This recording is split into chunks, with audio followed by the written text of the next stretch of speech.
Sup my dudes, it's Demi and tonight we are at the Disney World Boardwalk and we're going to be dining at the Italian restaurant Trattoria al Forno. I have been here for breakfast, but I have not been here for dinner, and I am super excited to check out this restaurant because I have heard really good things about it and I need to know if it's true or not, and I am a hard judge when it comes to Italian food. So I'm super excited to check it out. So let's just get in there. Let's check out Trattoria al Forno at the Boardwalk and let's go get into some hijinks. Trattoria al Forno is located on the Disney Boardwalk, easily accessible from International Gateway's exit from Epcot. They serve breakfast, lunch, and dinner, and reservations are required. It smells amazing in here. I can't even tell you. You can smell the pizza in that oven. This would be a great restaurant to try to do a walk-up list. I feel like I always see availability if you are struggling to find a dining reservation. Ooh, I'm going into the back room. I've never been back here. Ooh, it feels so private and fancy. Here's our table. So insanely cute in this little back room. Gives very classic old Italian restaurant vibes. So here is the full huge wine list. And then they have some specialty drinks, anywhere from Aperol Spritz to an old-fashioned to an espresso martini to sangria, plus they have some beer and hard cider. And they even have grappa, which is an after-dinner Italian beverage, and they have a non-alcoholic drink, the watermelon mojito. Now let's take a look at the food menu for appetizers. We have a calamari, charcuterie board, Tuscan salad, insalata caprese, Caesar salad, coastal mussels, and tomato bruschetta. For main courses, we have an oak grilled strip steak Florentine, lasagna al forno, pescado del giorno, truffle gnocchi, parmigiana de pollo, plant-based bolognese, shrimp pappardelle, and a braised short rib. You can also order pizza here. They have pepperoni, carne, margarita, and a chef's seasonal pizza. For sides, you can do garlic bread, popote, shrimp scampi, olives, and crispy pancetta arancini.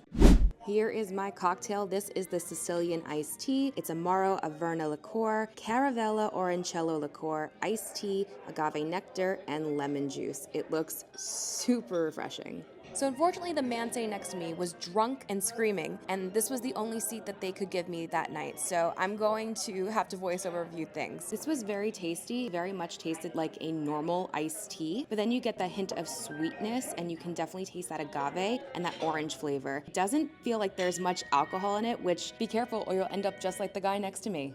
Here is our appetizer. I decided to get one appetizer because I want to get a few other main entrees, and this one sounded the best because it's caprese and it's a real fresh ball of burrata, not just slices of mozzarella. And it has these beautiful tomatoes and the olive oil. And the best part is when you open it up and you see all of that creamy, beautiful burrata goodness. Also, fun fact, the guy that's drunk screaming next to me, I saw earlier that day at Oga's Cantina, and he had a stack of cups because he's been drinking all day. So please drink responsibly in Disney, my friends. So we're gonna try out the burrata, and oh my gosh, it was like butter. It was so good. It was so flavorful. It was insanely creamy. And then you get the beautiful tomato. It's so fresh, and you get that little crunch from it. This is what I always want to see burrata salads to be, not just slices of mozzarella and tomato, a ball of burrata, and cherry tomatoes are the way to go. So much more flavor out of them.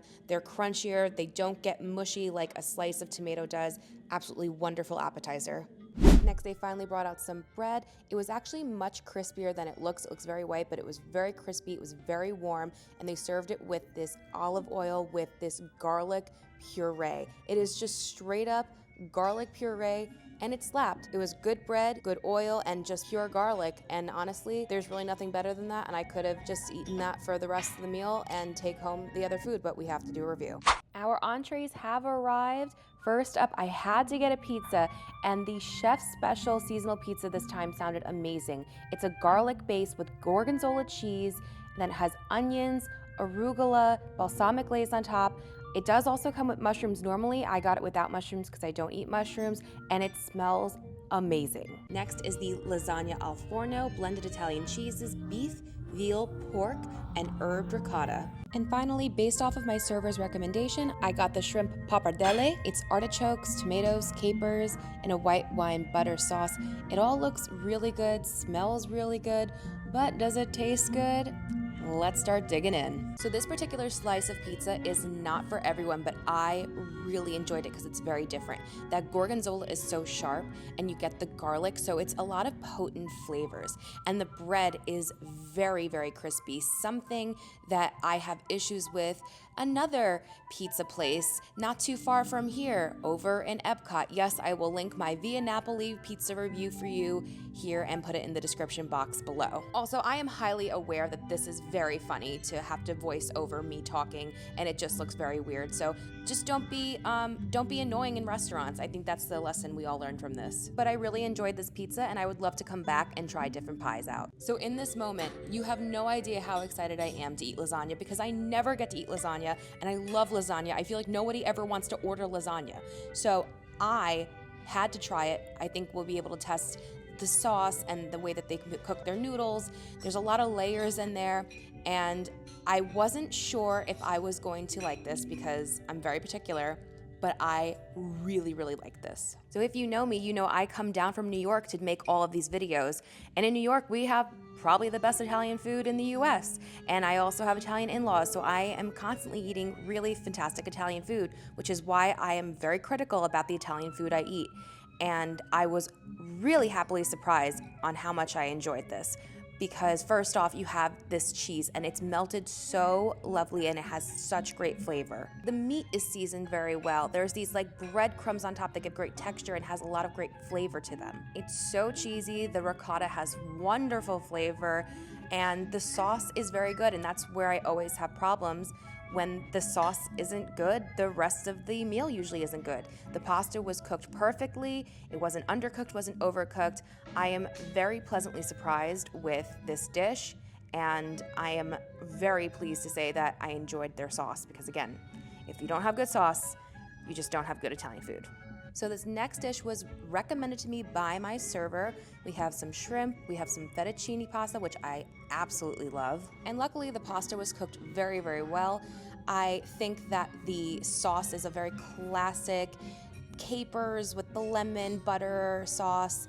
It wasn't anything that really blew my mind, but very tasty. The shrimp was very well seasoned, nothing really spectacular, but it was cooked right, wasn't like gamey or anything. Trying everything together, again, just a good classic white wine, artichoke, capers, doesn't blow me away. Not nearly as good as the lasagna, but very good and a very good option, especially if you're not into red sauce or if you are like a pescatarian. And I always love to show off a lot of different options if I can.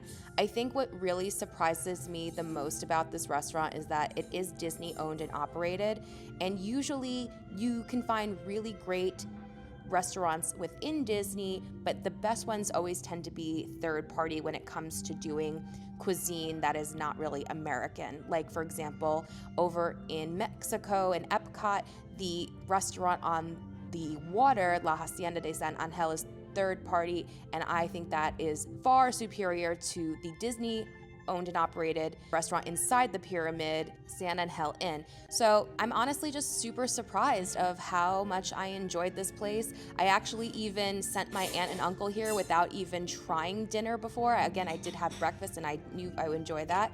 And they told me they loved it, and I was a little nervous about coming because not that I don't trust their judgment, but they're kind of like very basic people. But I am happy to say that they were right and that this was really great. And it's also an excellent option if you're not going to the parks. You don't need a park ticket to get a reservation here. And obviously there's so much to do on the Disney BoardWalk. You can go get some sweet treats afterwards. You could go to Atlantic Dance Hall. You can go to the Dueling Piano Bar, Jelly Rolls.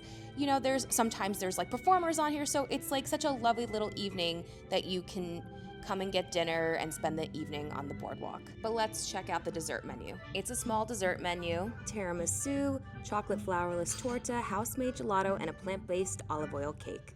I did go for the tiramisu. It's probably the most popular item that people get, so I wanted to see if it's worth getting. You have the lady fingers soaked in espresso with Italian mascarpone cream, and the powder on top looks very, very creamy. And because it's in a cup, all of that juiciness is like soaked up in those lady fingers, and it's just really, really great and juicy flavors. Plus the cream is so creamy. It's all very delicate. And normally the desserts aren't the best at the restaurants, and I say usually there's probably a better dessert out and about in the parks, but I'm extremely happy with the tiramisu here and highly recommend it. Here is the bill, $135.26 before tip, and honestly, for Disney prices and all the stuff that we got, this really is not bad at all. Obviously, we have seen much, much worse on this channel, and I would say that this is middle of the road, and everything was very good. Well, my dudes, that was Trattoria al Forno here at the Boardwalk at Disney World. I had a fantastic time. I am so happy and surprised by this restaurant. Everything I had was just really great quality. I think my favorite thing was the burrata. It was just so fresh. It was so wonderful. I think the pizza was so good and really interesting. The lasagna was so tasty. And that shrimp, not my favorite, but a really still solid dish. Nothing wrong with it. Really well made. And then that tiramisu, so fantastic, so fantastic. I cannot believe that there is a good Italian restaurant in Disney, in Florida in general. I really didn't think we'd find it, but we did, and I am super happy, and I hope to come back and try more things here because I am honestly just so impressed from what we had here tonight. So let me know in the comments, what did you think of Trattoria al Forno? Have you been here before? What was your experience like? Is this a place you want to visit? Tell me all about it in the comments. But anyway, thank you so much for watching. If you did like this video, please be sure to give it a big thumbs up. Don't forget to subscribe and hit that bell notification so you don't miss anything that goes on this channel. Follow me on Instagram at Magical Hijinx. Check out the Patreon. Become a patron, get exclusive bonus content, bonus lives, help with trip planning, a free dining guide to Walt Disney World, by Disney for foodies, and so much more. And you'll be helping me to continue bringing you great content like these dining reviews to this channel. And until next time, my dudes, I hope you guys get into some hijinks very, very soon. Bye.